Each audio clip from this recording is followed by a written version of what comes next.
Good morning everyone, we're on the road again and we're heading to Moffat, a lovely little town to the southwest of Edinburgh.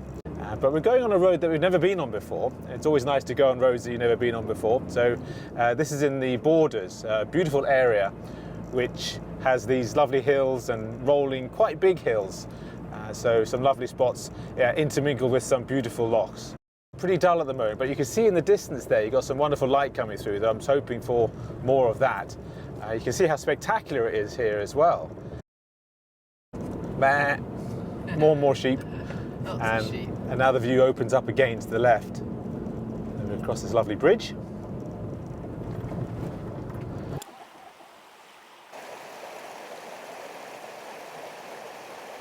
We've arrived here at this car park, and it's the beginning of the trail up to the Grey Mare trail.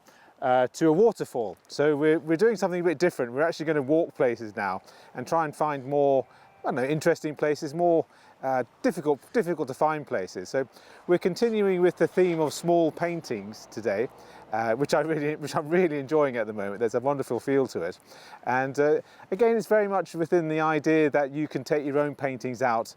Painting a big picture is sometimes a bit too much when you have a big walk ahead of you. So it's quite a walk all the way up there and to the top and round, but let's go.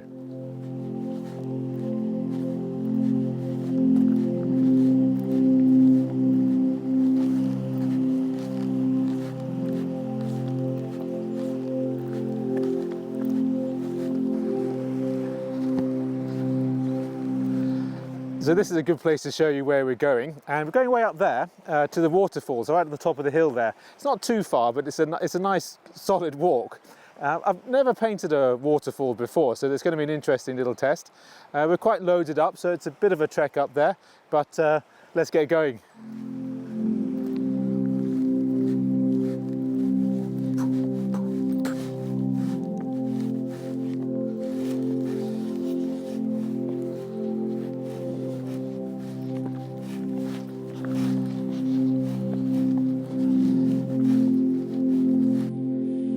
Coming.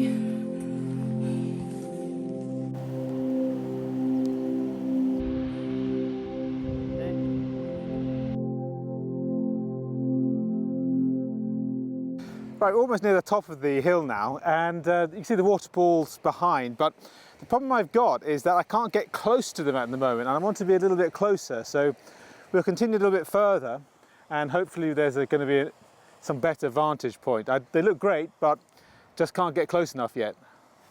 Just carry on. Well, we arrived at a scene that I really like. It's a really special scene, this one. You couldn't get much better than this. There's so many components of it which are fantastic. So you've got the near ground in the waterfall, which is beautiful. It's very loud, so it's going to be interfering with the sound quite a lot. And then towards the distance you have this wonderful hill, and sometimes it's lit with beams of light that really look wonderful. Can't express what a wonderful place it is.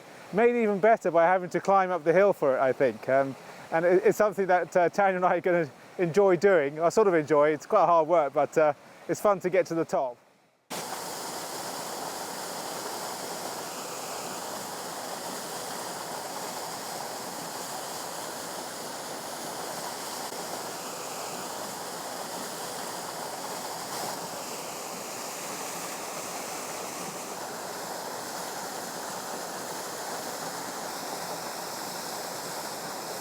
So I've had a good look at the scene in front of me, and it really is a beautiful picture.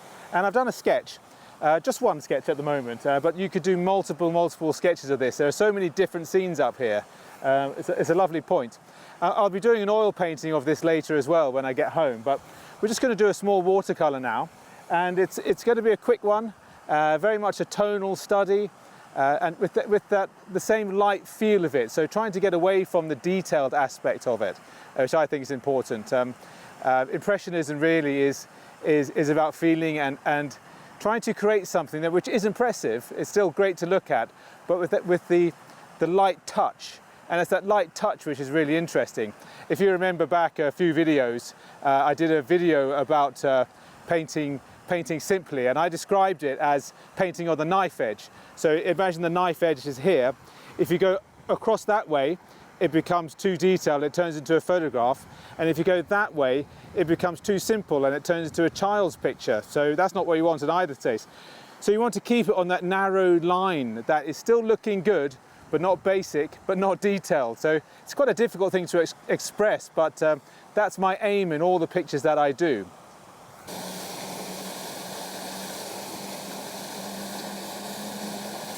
Right, we've got the paints all together now. Everything's set. We're in a very tricky position with Tanya and the videography. Only two parts of the tripod are touching the ground. The ground sort of slopes off to that side, so it might be a bit shaky. But we'll give it a go. So I've had a look at the scene, and I've got to try and work out how to depict my problem is these hills here, because I want them to be different from these nearer hills, but they're almost the same colour. So I need to be a bit imaginative there. So we'll start at the top as normal. So a little bit of cobalt blue. There's a lot of noise in the background, so I hope you can fight through that. So a little bit of cadmium blue. That's a lovely colour, isn't it? So trying to create a sort of effect of a cloud maybe.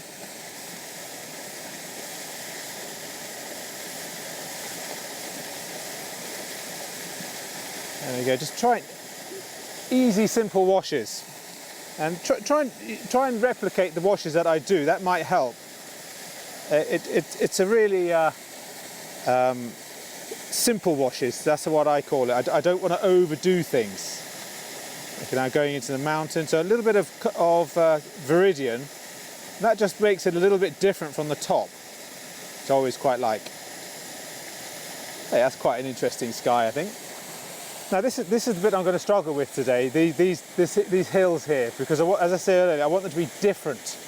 So these are green, and they're green as well, but I don't want to paint in that colour because I want to get that recession of distance in it. So I think I'm going to paint them more brown.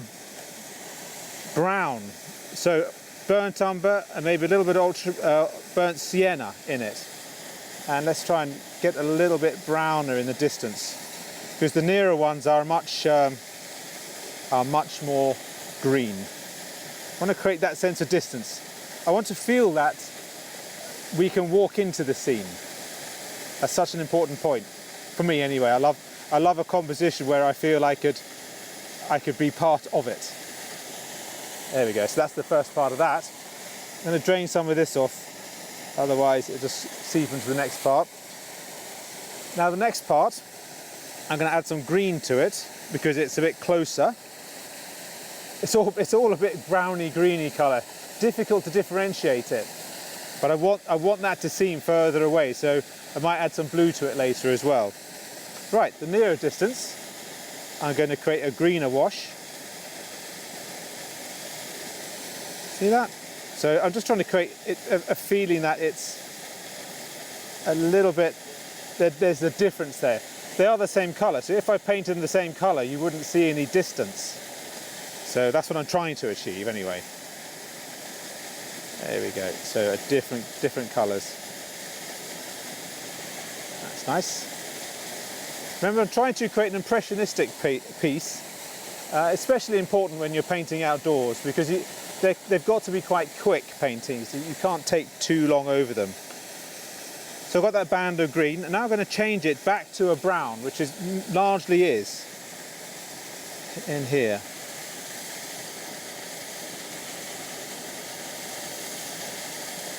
So lots of different colours. I love it at the beginning of a painting. The colours look so fresh, really, really very attractive. You have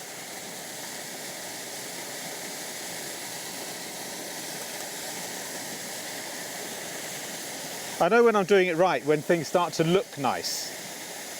Even at this early stage, you can see the paint looks nice to me, and that's such an important thing to consider.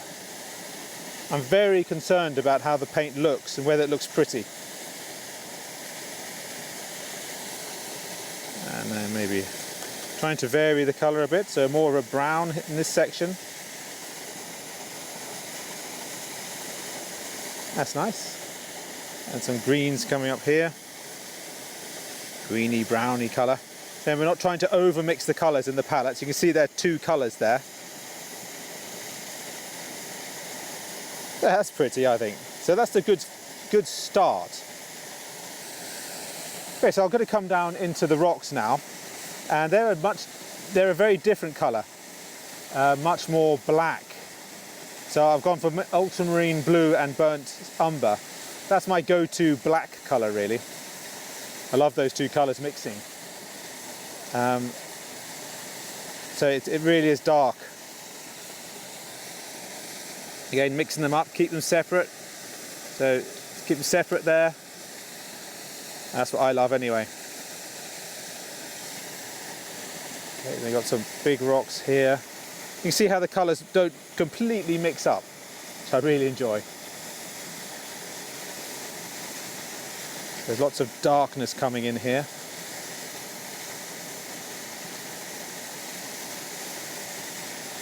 So I'm trying to keep the white going of the waterfalls. It's splaying down. So that's leaving, it's called reserving the colours. The white. Up here. Change the colours.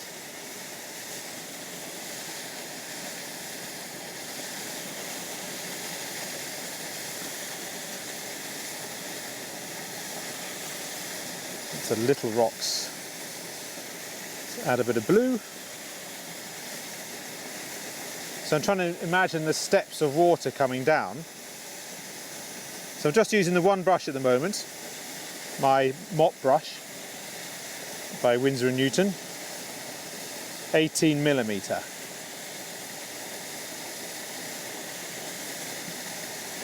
So it's adding a little bit of detail in there now. I'm trying to leave the white, although it's not that white. So I'm going to come into the water now. Trying to leave some of the white patches, like little waterfalls coming into it. So it's like a trickly down effect. Isn't that pretty? That's really pretty. I like that. And even the waterfall, that's the main waterfall here, it's not white. It's sort of it's a tone. So I'm going to try and introduce something into that. But still going to try and keep it a bit white. Oh, that was nice. That was really good. That's it. Okay, it's just that feeling that there's something going on. Feels like there's a waterfall coming on in here. Right, so the light's really changing at the moment, so we really need to get a move on. You have such limited time with paintings, so aware of that. So I'm going to give the sky a little bit more drama. I like a bit of drama. So this is the second layer coming in. That's quite pretty. I like that. And now we're going to come to the main deal, which is the distant hills. Now I'm going to give it a bit of a blue tone, so ultramarine blue, and sort of speckled over it. This is the risky part for me. Maybe that's too much. Shake the brush off.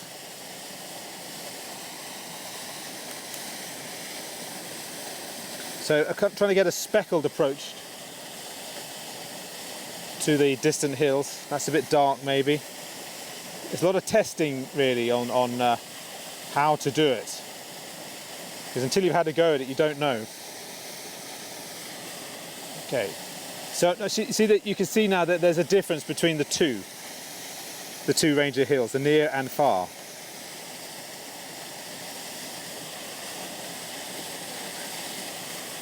Okay, so I want to imagine there's a bit of light on these as well. And then in the distance, I'm really quite fond of this just straight blue out of the tube. I'm going to give it a shadow. There's a wonderful shadow coming down here, which I'm going to depict as dark as I can. And then it comes up here as well.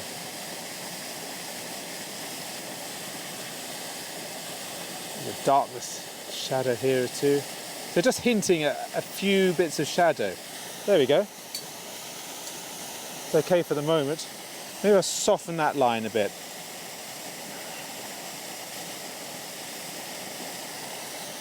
I'm going to depict the brown of the hills now. So it's different from this far distant hill.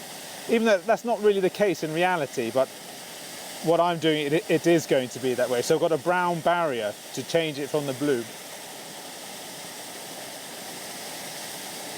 Right, that's just sort of mixed in. Oh, it's all right there. All right. That's nice. So now get to the green of the grass.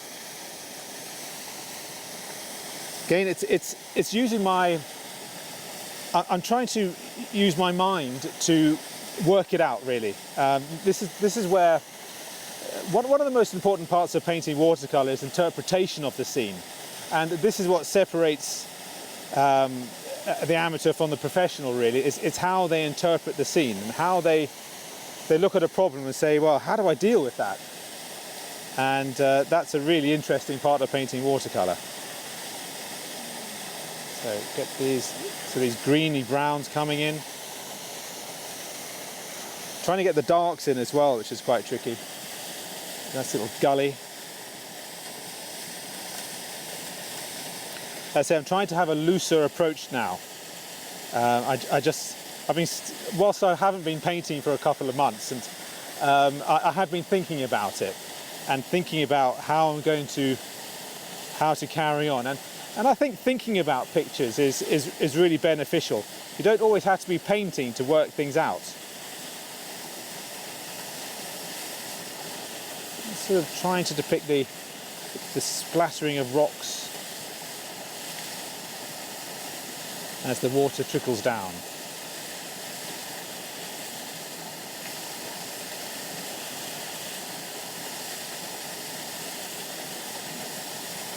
That's pretty, I think.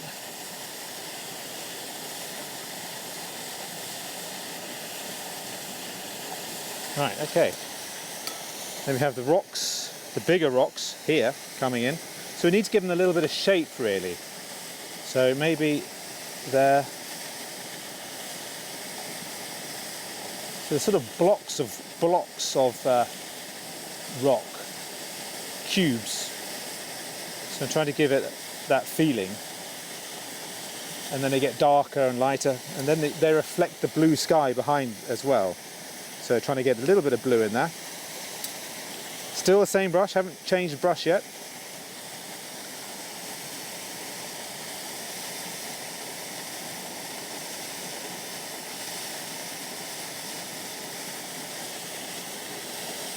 Yeah, that's nice. Ooh, sun's come out. Camera's going to make it look very different. Right, so we've got a little ridge coming in here. Trying to depict rocks is quite a tricky thing to do. As I mentioned before, the great rock painter was Sargent. He was brilliant at rocks. Okay, so there's a real dark bit coming in there.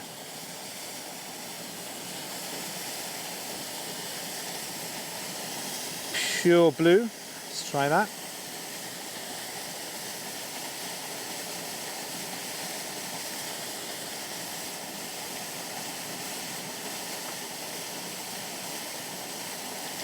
Trying to get the feeling of the waterfall.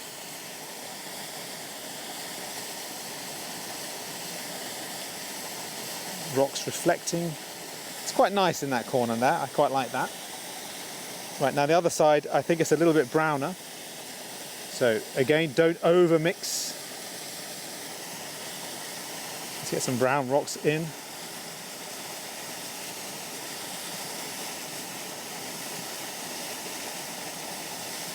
Love the way that watercolour dribbles.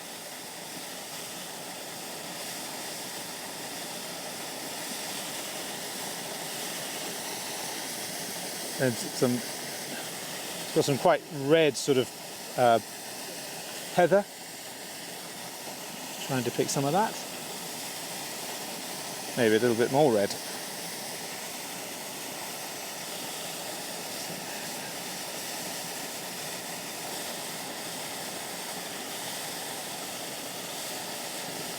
starting to look quite nice, I think.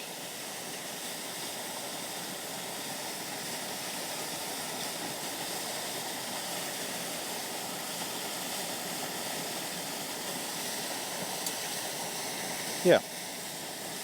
Trying to keep it greeny brown here so that it makes it's different from the background. A bit of yellow in it, that'd be quite nice. So a little bit of yellow ochre.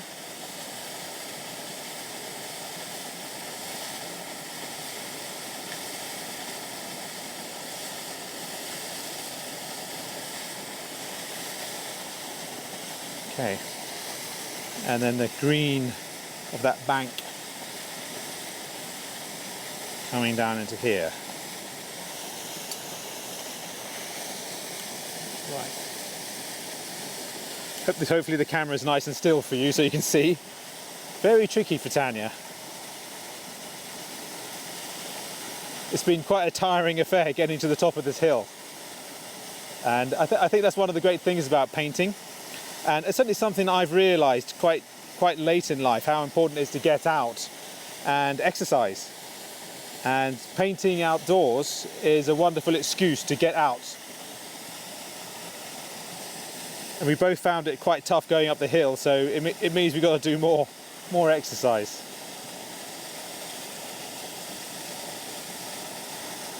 That's looking better. Okay, just let that dry for a bit.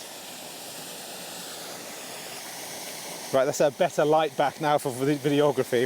It's going to do a little bit to the water now. I think it's a little bit too white in places. So possibly around here I'll just trying to give us more interesting colour. Not much. Yeah, that's fine. Okay.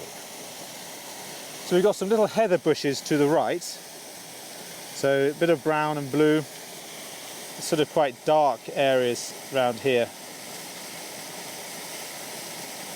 Drippy, but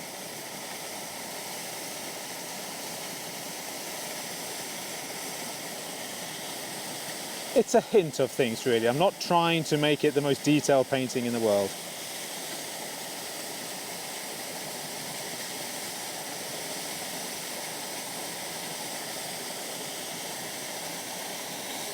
I will try and make that shadow a little bit darker because it's really dark in here. It's super dark. So not much water and a lot of pigment. Very dark.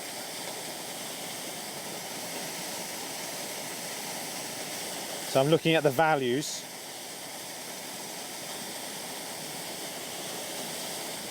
Trying to create those mysterious depths in the waterfall.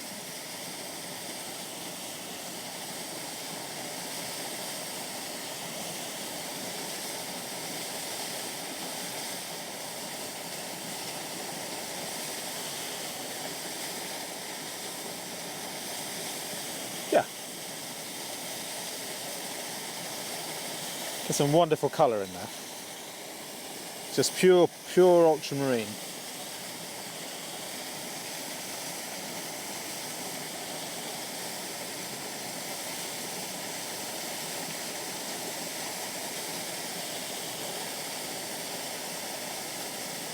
Yeah, that's really nice. What I might do now is just go to the top of the mountain again and do the same, just to give it that little bit more sparkle. Yeah, that's nice. Ooh, that's really nice.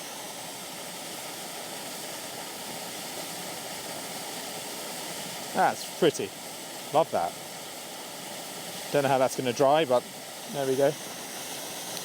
And on the hill as well, you have some browns, which will warm it up a bit.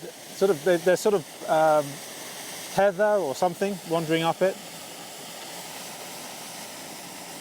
Nice gentle colours.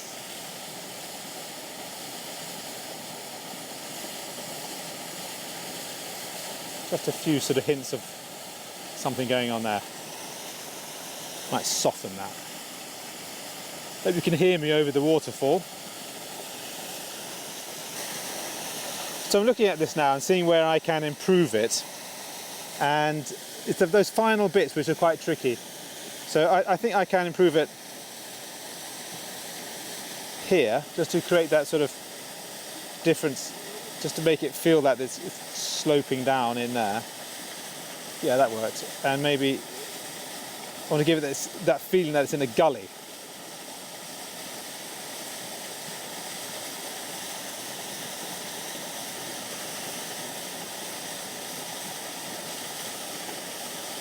Some rocks up here. Okay, I think that's nice. Almost there. Just seeing something else I'm going to do. Just going to look at these things and work out how to best get it done. And I think if we have some shadow in this bit of waterfall here, then it goes into the white patch here. Yeah, there we go. Now what I'm going to do now is just let that dry, and then I'm going to add some pencil work to it. So that's pretty much all the painting I'm going to do to it. While I'm waiting for it to dry a bit for the pencil, I'm going to put a little bit of white paint on, just here and there, just to make things stand out.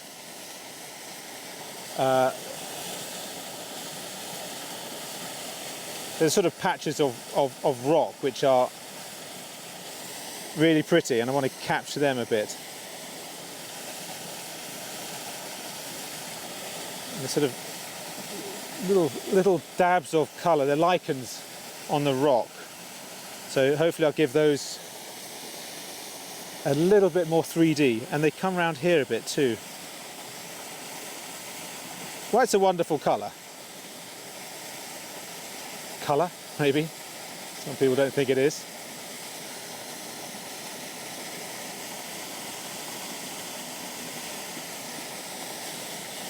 And then a bit round here as well.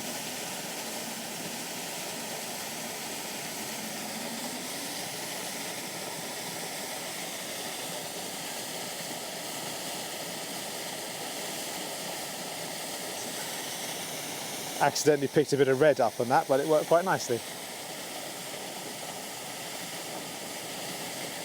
That's nice too.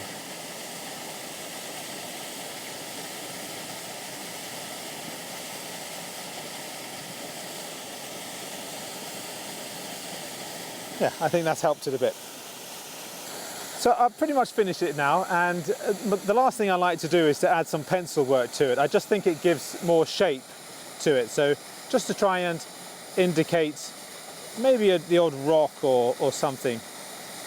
It won't make too much difference in this one, but I like to do it anyway. Maybe a sort of, that gives a nice effect. Give the effect that there are a few rocks maybe, or